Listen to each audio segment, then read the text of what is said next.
అంటే అన్న అంటాడు హరీష్ రావు రేవంత్ రెడ్డి అధికారిక కార్యక్రమాలలో తిడతాడు ఎందుకని. ఆయన ఇవాళ మాట్లాడుతుంటే చంద్రశేఖరరావు గారంట తెలంగాణ జాతిపిత అంట.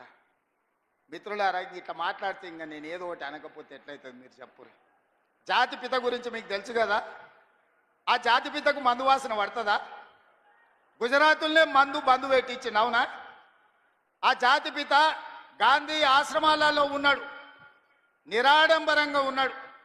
మరి ఈ జాతిపిత వాసన లేకుంటే నిద్ర లేస్తాడా?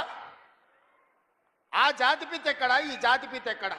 ఆ జాతిపిత ఎక్కడో చిన్న చిన్న దళిత వాడల్లో జీవితం గడిపితే 100 ఎకరాల ఫామ్ హౌజుల్లో ఈ జాతిపిత గారు ఉన్నారు. ఈయన జాతిపిత ఎట్లయితాడని నేను అడుగుతున్నా. అసలు పోల్చుకోవడానికన్నా పొంతన ఉండాలి కదా. పులిని చూసి నక్క వాతలు పెట్టుకుంటే వాతలతోని నక్క పులి అయిపోతుందా? జాతిపిత అంటే ఎవరు? కొండ లక్ష్మణ్ బాబూజీ జాతిపిత. జాతిపిత అంటే ఎవరు? ప్రొఫెసర్ జయశంకర్ జాతిపిత.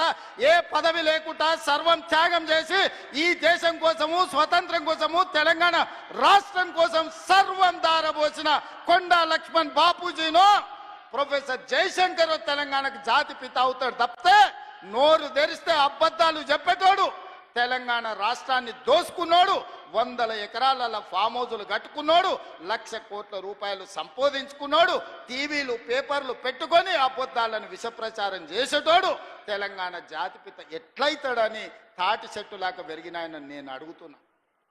ఇవాళ నేను ఇక్కడున్న యువకుల్ని కూడా అడుగుతున్నా, ఎవడయా జాతిపిత తెలంగాణకు? తాగుబోతాడు జాతిపిత అవుతాడా?